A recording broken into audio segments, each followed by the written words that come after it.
창작수필 1993년 겨울호 제9회 신인상 단습작 총각분실 한효석. 총각 이름만 들어도 가슴이 든다. 총각엔 젊음이 있고 희망이 있다. 무한한 가능성과 기대가 있다.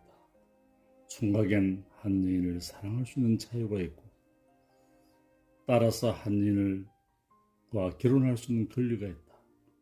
그래서 새똥에 걸려도 총각이 좋다라는 옛말에 생기는지도 모른다. 그런데 나는 그처럼 고귀한 총각 소리를 48년 동안에 단 한 번도 들은 기억이 없다. 그러니 얼마나 불행한 청춘, 불우한 남자였던가. 교교 시절에는 학생이라 불러주었고 대학에 입학한 후에는 그 흔한 옷바른 호칭 한번 들어보지 못하고 아저씨로만 통했다.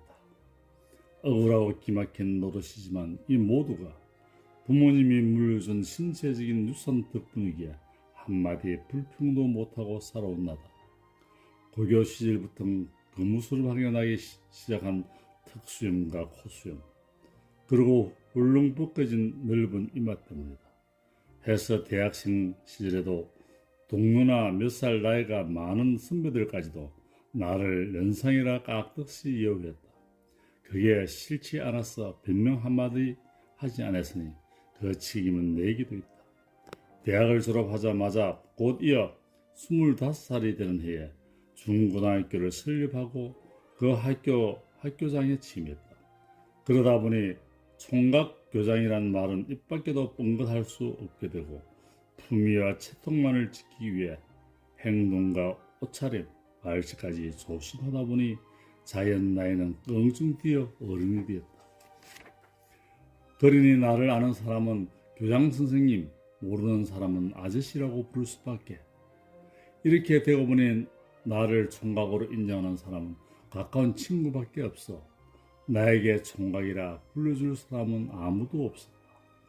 나의 소중한 총각은 이렇게 어이없이 분실되고 말았다. 나는 사랑할 수 있는 자유도 있고 결혼할 수 있는 권리도 있는데 나를 총각으로 생각해 연애하자는 처녀도 결혼하자는 여자도 없게 되었다. 그러니 싫은 꽃에 범납이 아니오듯 총각교장에게는 그 흔한 매파도 얼씬거리지 않았다. 나와 나의 비슷한 홍기를 한참 넘긴 여선생님과 나이 어린 여고생들의 철없는 사랑 비슷한 고백이 있을 뿐이다. 있다는 게 고작 상사와 부하 직원, 스승과 제자 사이에 이루어질 수 없는 눈빛뿐이었다. 그러니 내친 김에 무슨 짓 한다고 두 교장답게 허점을 보이지 않으려고 미신과 품위를 지키며 훌륭한 지도자가 되기 위해서 매수 눈수리로 엄하게 살 수밖에 없었다. 그림의 띠긴 셈이다. 총각이면서도 총각 아닌 사람, 언제나 젊은 영감, 젊은 어른의 행실을 하는 것이 나에게는 더 보람같이 여기게 되었다. 하지만 달이 가고 해가 바뀔수록 나는 초조해졌다. 이러다가 정말 장가 한 번 못 가는 총각 귀신이 되는가 싶어 잠이 오지 않았다. 그래서 서두르 결혼을 했다.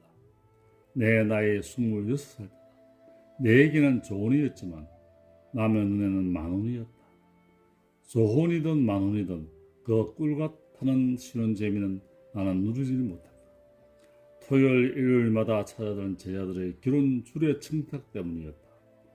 보통 나이가 더 들어 보이는 사람도 서너 살 많이 보는 것이 통례이다. 그러나 나는 내 나이 26살인데 최고 많이 보는 사람이 52살을 보니 현재 내 나이 48세이고 보면 22년 동안 늙지도 젊지도 않은 그대로라는 말이 아닌가. 이 모두가 교장이란 신분과 성숙된 모습, 덥수룩한 턱수염과 일찍 빠진 머리카락 때문이다.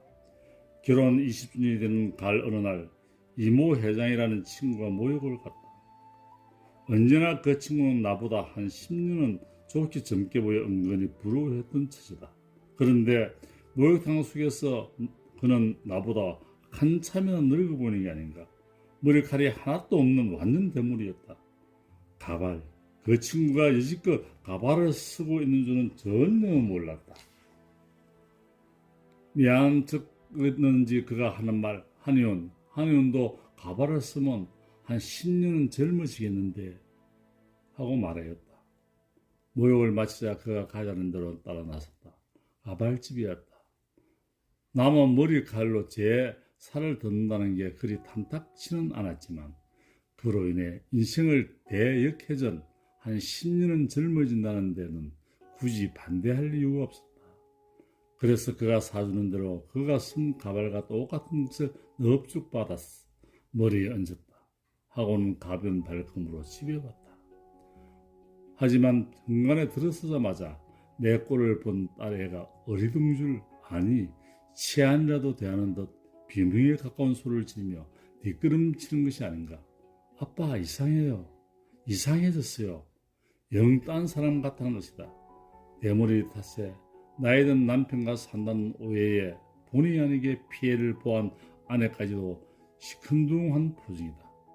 해서 그날 이후 나는 다시는 가발을 쓰지 않았다. 어차피 상실한 총각인데 이제서 젊어지자고 억지 춘향을 자처한 데는 무슨 소용이 있겠는가. 대머리엔 대머리인 채로 특수임이면 특수임인 채로 살게 됐다. 그러던 어느 날이었다. 무역과 이별을 깔끔히 하고 들어서는 나에게 그 딸에는 한이 웃으며 다가섰다. 감탄에 가까운 찬사마저 아끼지 않으면서 아빠 멋져요. 우리 아빠 미남. 아직은 총각 같아요. 하는 것이 아닌가. 뭐라고 총각이라고? 이번엔 내가 어리둥절했다. 매일 보는 그 아빠 그 대물이겠지만 가발을 벗어던진 그 모습 그대로의 아빠에게 보이는 최상의 격려점으로 생각하면 나도 따라 번긋 웃었다. 하지만 50년을 살아오며 처음으로 들어본 총각 호칭. 그 호칭만 그냥 넘길 수가 없었다. 아니 그 소리를 듣는 순간 이상하게도 내 몸에 뜨거운 기운이 후끈거림이었다. 후를 틀고 다시 일어설 수 있던 힘 같은 것, 강한 의욕이 솟아치는 것이었다. 한때 정치에 임문했던 탓으로 쌓인 피로 누적된 혈안이 어디 한두 개인가. 삼당 합당으로 공천의 기회를 놓쳤을 때의 허탈감, 그 이후의 세월은 정말 참기 어려운 나날이었다. 하지만 지금은 아니다. 비록 내 어린 딸아이의 부추김으로 모처럼 해소한 총각이지만 이제 나에게 젊음이 있고 의욕이 있다. 아니 총각이기에 가능한 무한한 도전이 있다. 대머리와 특수염에 눌려 위축되었던 긴 세월의 보상, 그 의욕적인 자기 반동이 있다. 그렇다.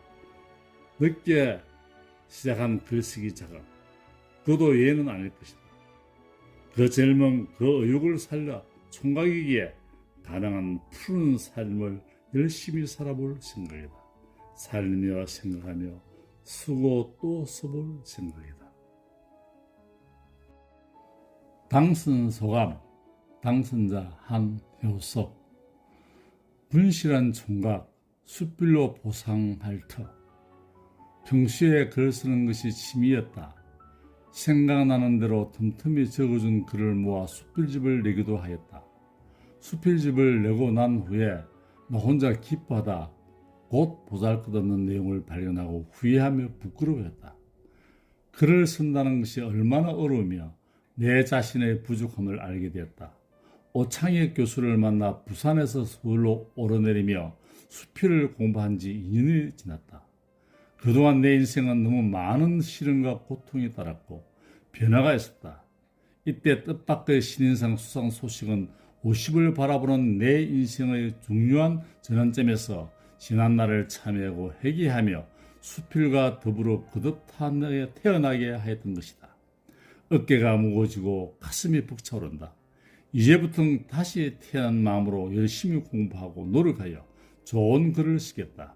이 모든 영광을 지도해 주신 교수와 저를 아껴주신 모든 분들에게 돌리며 진심으로 감사를 드린다.